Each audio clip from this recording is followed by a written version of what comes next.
Well, there was an interesting article in the Wall Street Journal this week about the origins of Thanksgiving as a national holiday. It was in 1863, and Abraham Lincoln initiated that to unite the nation in a spirit of gratitude.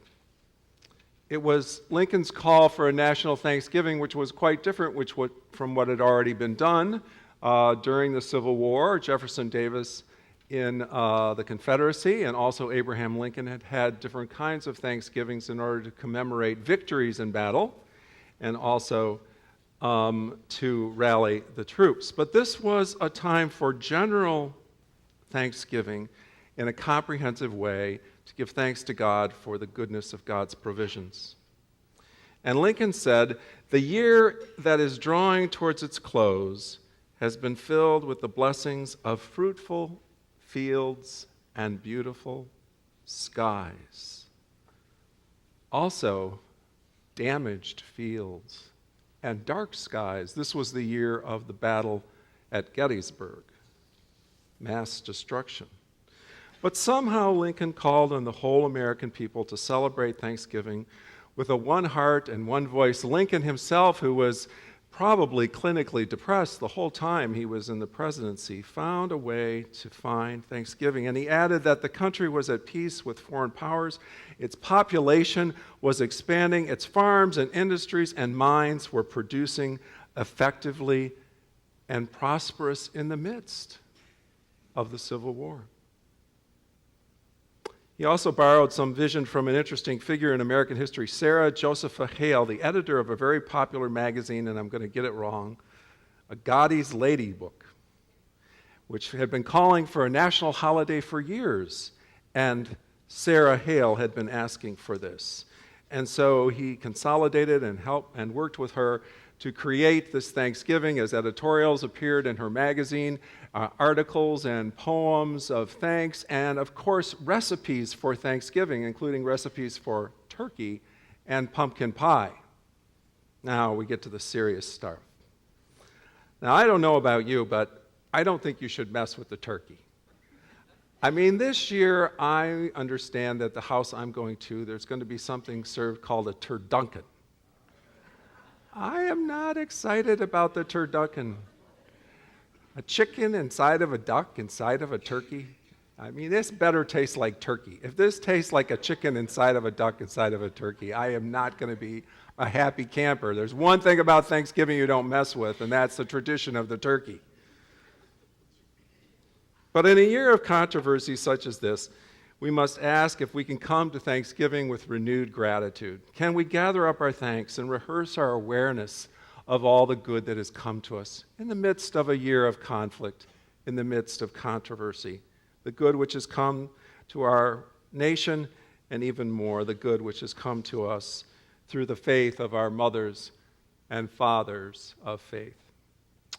The Davidic or David tradition is full of thanksgiving. We don't get very far in the book of Psalms without seeing David pour out his heart time and time again to gratitude and gratitude to God. You can't read the Psalms without seeing that David was filled with thanksgiving so many times. God had rescued him, delivered him from shame, forgiven him for foolish and sinful acts, guided him into safe pastures, and vindicated him again and again in the face of his enemies, and God had filled his promises to him and been a rock and a refuge and a comfort to him all the days of his life. And David expressed his gratitude again and again to God. And today we have a classic prayer from 2 Samuel.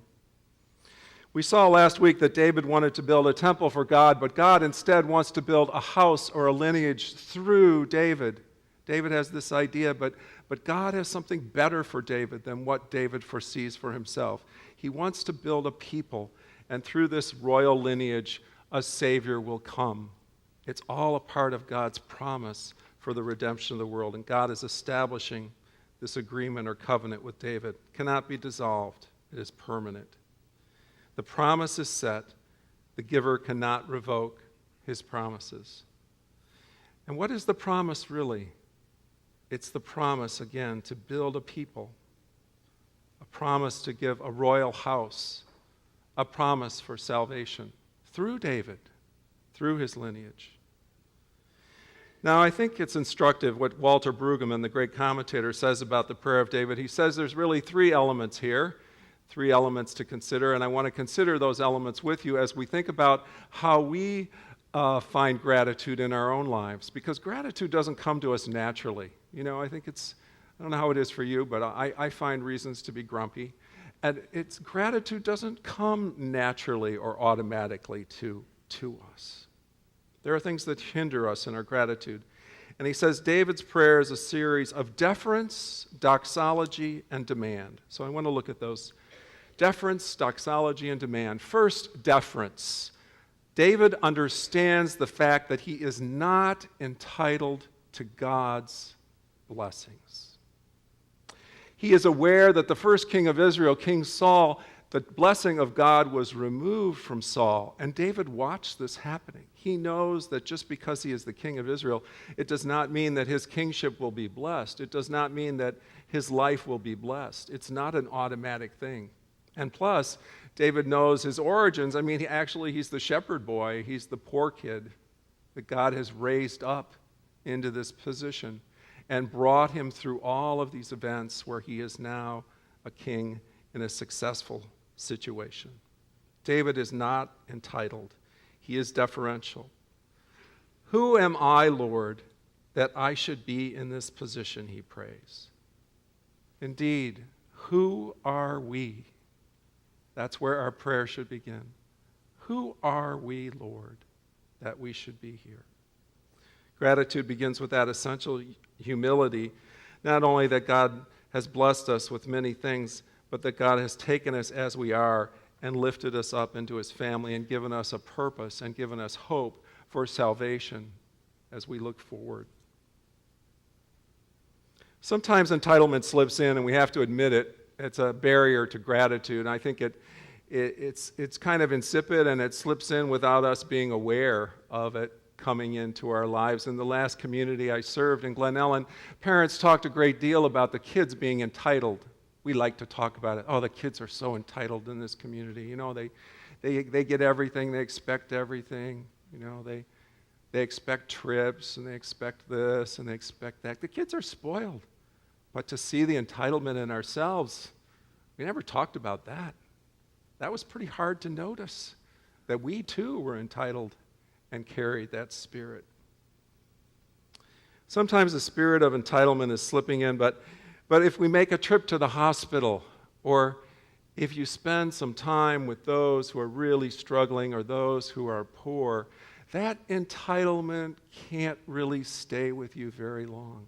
It begins to dissipate, doesn't it? And a spirit of gratitude begins to wake up in you. I'll never forget the first time I went to Xpujil some years ago, and I was astonished by the joy and the gratitude of the people in this impoverished part of Mexico. I mean, Xpujil is like the end of the line.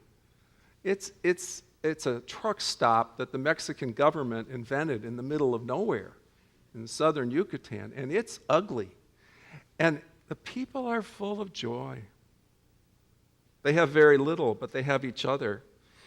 And as I watched the kids running around in their bare feet and their tattered clothes and expressing that joy, my own sense of gratitude was awakened. I don't know if I shared this story, but a funny thing happened to me when we went to Castillo Brito. I probably shared it because to me it's one of the funniest things. These two little kids were talking to each other in Spanish, and they were the ugliest little. I mean, the one little boy, his face looked like a football, and he tattered, and he had poop. I mean, it looked awful. And I'm looking at him and thinking, wow, this kid's got nothing. He's staring at me, and I'm staring at him. And he starts talking to his sister, and finally I asked the missionary, I said, what is he saying to his sister? And he said, you really want to know? And I said, yeah. He said, you're the ugliest man he's ever seen. Well, I loved that. And I said, well, you tell him he's the ugliest child I've ever seen in my life. It's great joy, surprise. And surprises coming in funny ways. Mission is a great corrective to entitlement. It stirs our hearts to gratitude. Who am I, Lord, that I should be given so much? It's the humble place in which the prayer of gratitude always begins. The second place where gratitude begins is doxology, We lift our praise to God, and we find that we are not at the center. As we lift up our praise to God, God begins to fill us with gratitude. In the act of praise, God empties us of something, and we begin to find gratitude.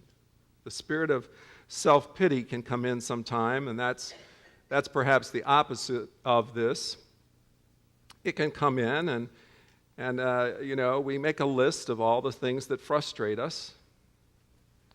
In a couple of weeks, I have to go back to the dentist. Sorry, Tim, that's not my favorite thing to do. I have to have the crown completed that was started 2.5 weeks ago, and I love Novocaine, Tim.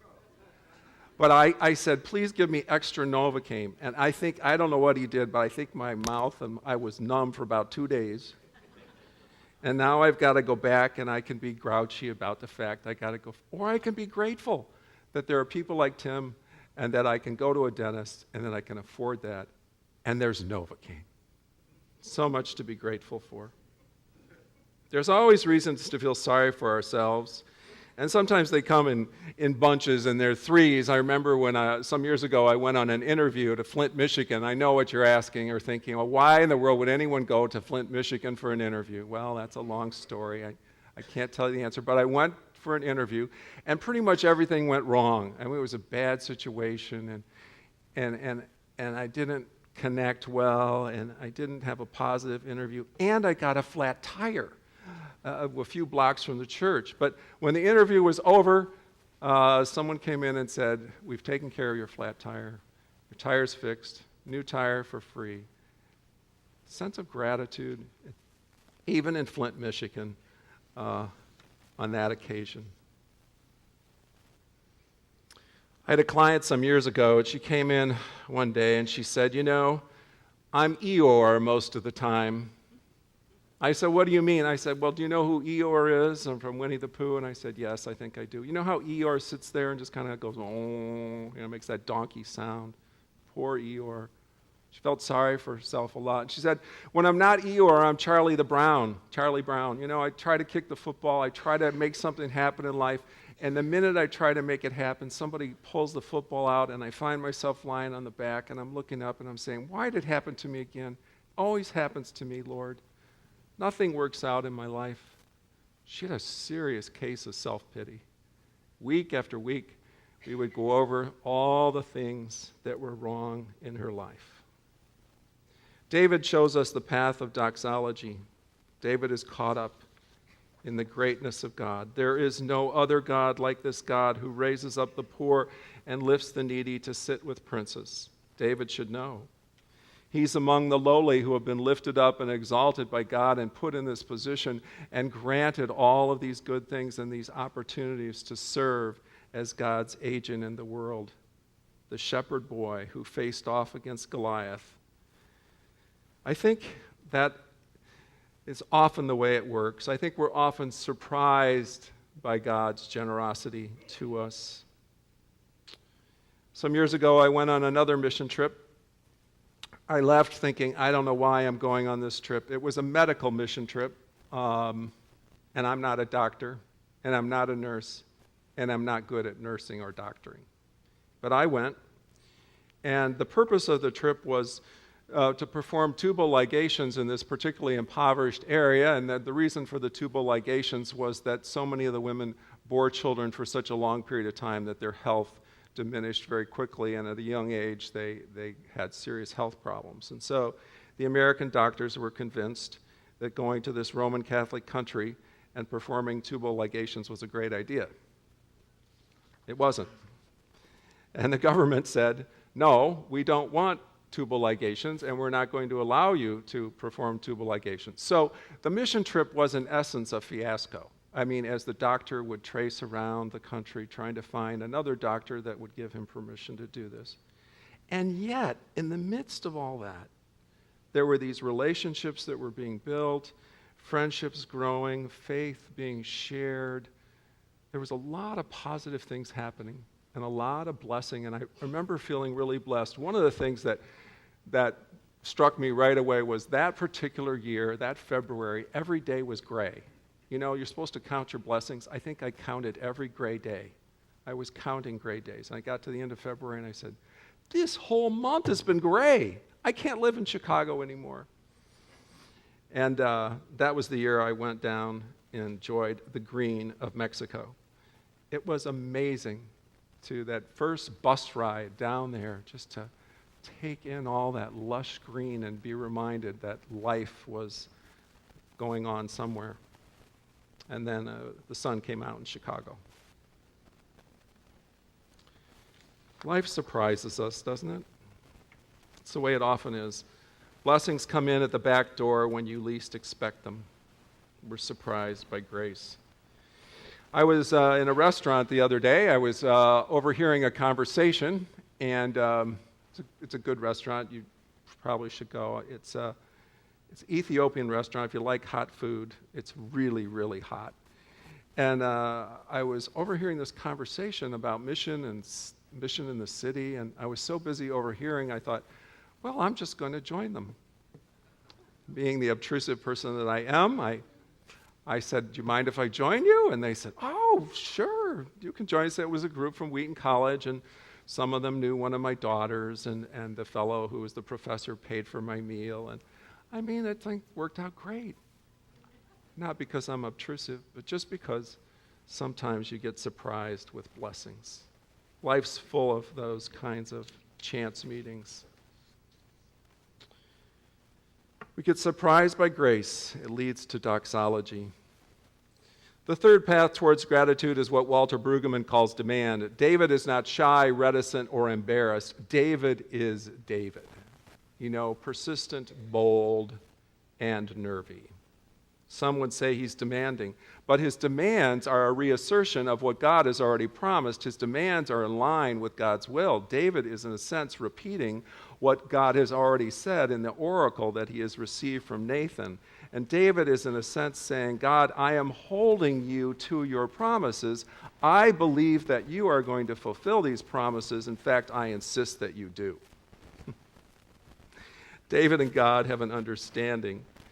And I think God likes these characters who are fierce in their holding on to the promises of God. Like Jacob, his forefather, David will not let God go unless he blesses him. And David is not going to let circumstances talk him out of the promise, nor despair or anything else. He is dogged. He will not let go of the promises of God, and he has heard God's word through Nathan, and that's it.